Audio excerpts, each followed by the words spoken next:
Hello, my name is Shauna Say, and I will be talking about the new moon in Pisces, and this is going to be for Cancerian rising. So you want to look on your chart and what is on your ascendant, your first house, your rising. It's all like if you're looking at a clock, it would be at 9 o'clock on a clock. So that's where you would find your rising sign, which is also your first house, which is also your ascendant. So I know for the same thing, they have so many different names. So with Pisces new moon, with Cancerian rising, that's going to fall, that new moon on March 13th, 2021, is going to be falling in your ninth house. So your ninth house represents your long distance travel, it's your beliefs, your philosophies, it's higher education, it is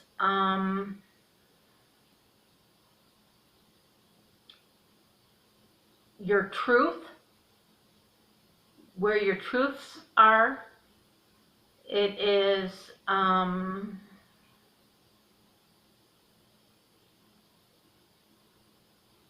religions.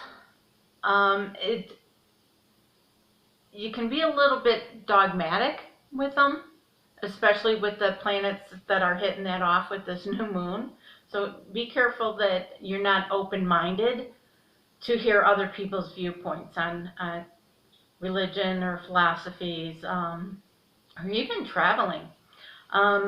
Because you have the other thing it represents is getting things published. So getting work published. So that could be artwork, getting that out in galleries or starting a website. It could be writing a book and getting that published. So the planets that are hitting off in this ninth house, it's not just the new moon. Neptune is there, and so is Venus. So with the Neptune and Venus, because they're both very artistic, and I would see it as, trying to get anything published artistically, get that moving. So, and it also represents money. So getting something published, you're getting money for it, right? So it's also love, sensuality, with Venus there.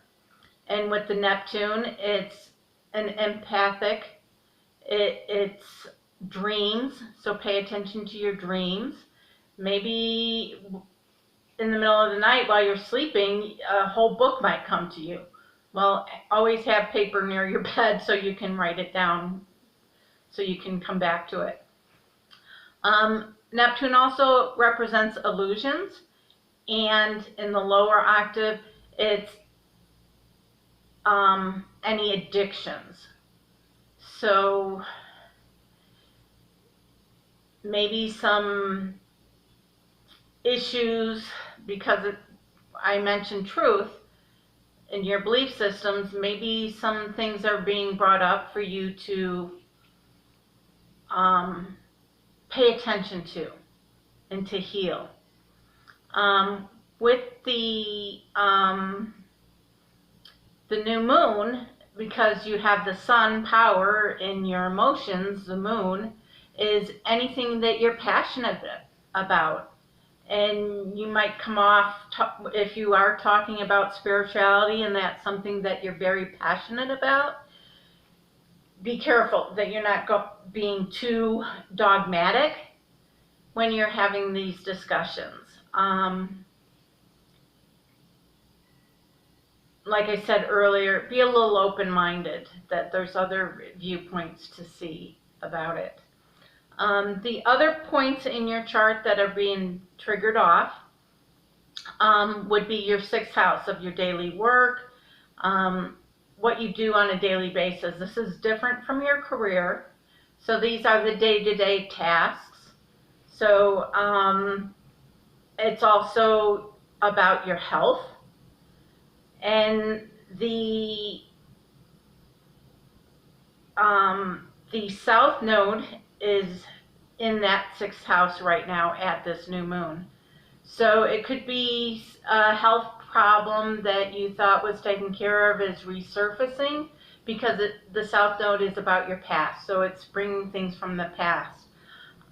In your daily work, it could be something that you haven't done for a while that you have to come back to and do it again. So you're like pulling maybe knowledge and experience from your past to apply it to your daily tasks now.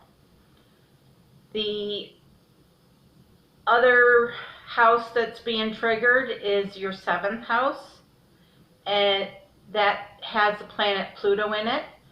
So Pluto is very long, slow moving. So it's going to stay in this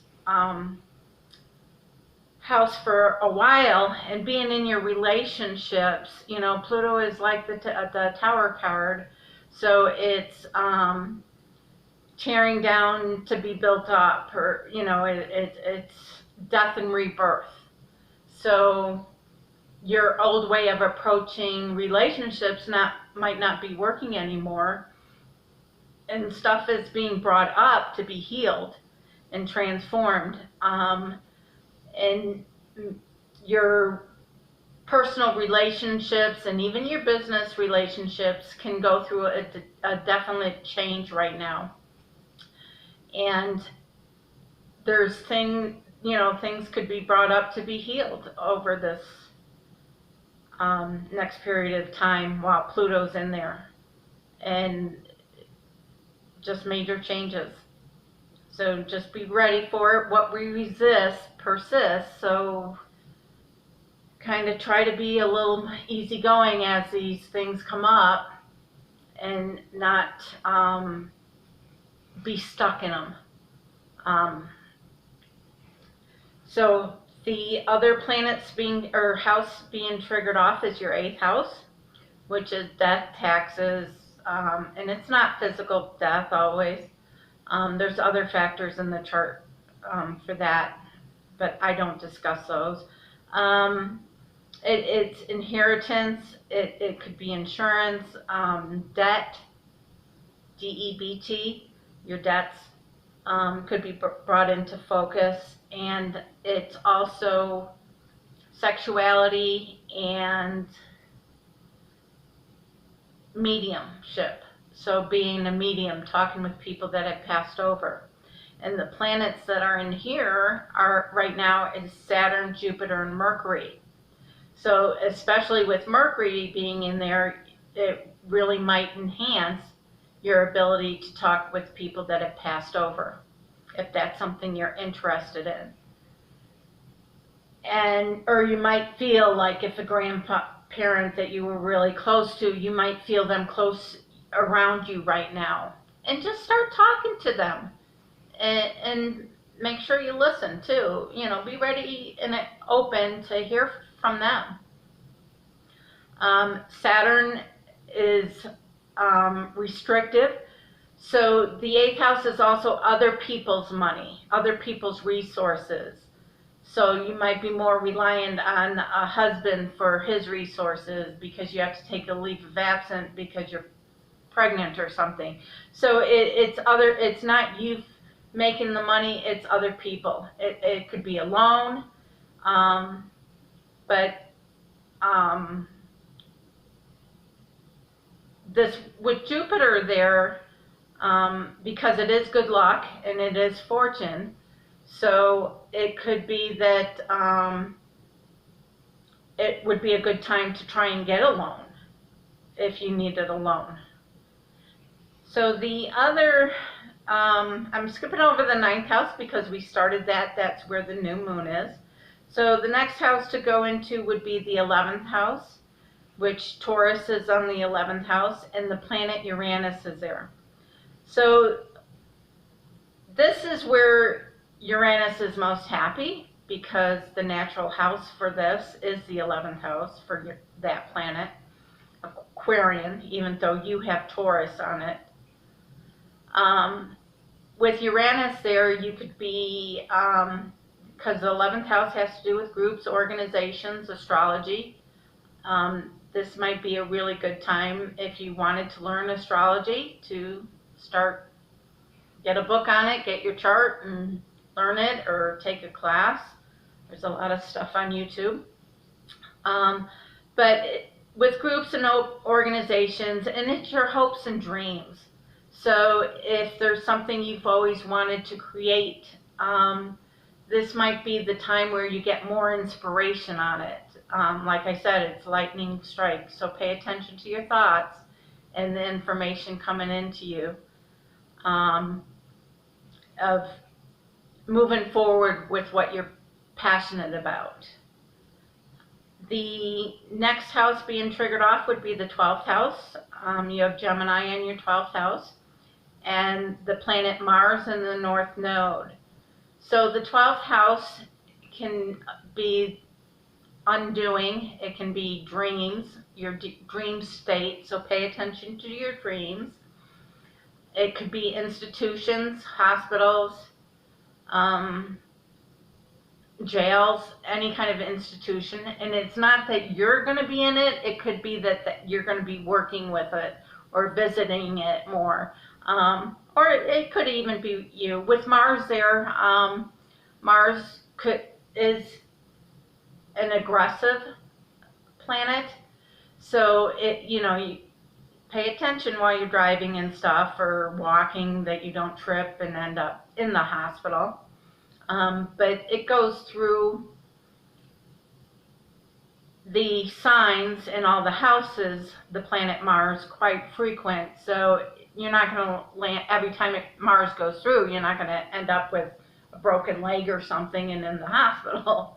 So, it can come out through your dreams and other ways. It also having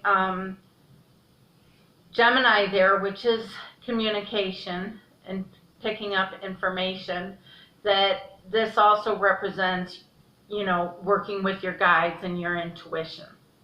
So that would be heightened. So really pay attention to their direction.